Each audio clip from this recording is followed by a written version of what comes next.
In today's video, I'm going to teach you how to create a Notion goal tracker. By the end, you'll have a clean, automated workspace that lets you plan goals, track progress at a glance, and review what matters each week.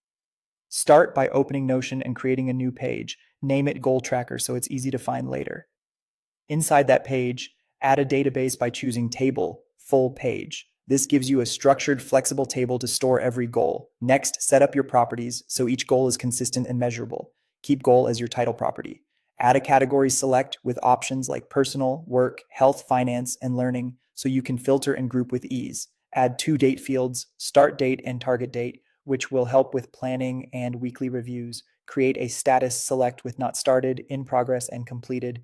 Add a progress percent number. This is a manual percentage you can adjust or automate. Finally, add a priority select with low, medium, and high to focus your attention.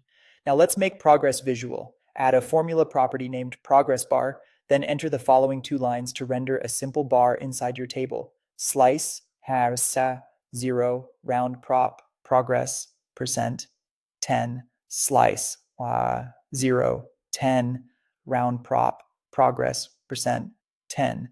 This will show filled blocks for the completed portion and dashes for what's left, based on your percentage. Create a reusable goal template so every new goal starts the same way. Click New, then plus New Template. Set default values, status to not started, progress percent to 0, and priority to medium.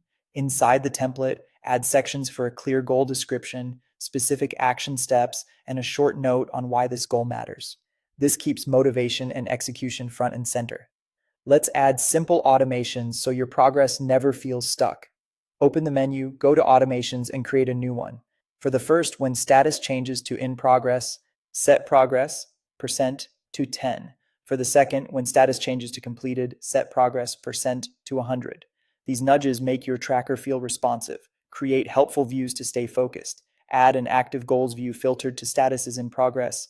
Add a completed goals view to review wins. Add a high priority view to see what needs attention. Finally, create a by category view and group by category for quick context. For weekly planning, add an optional weekly review view filtered to target date within the next 7 days.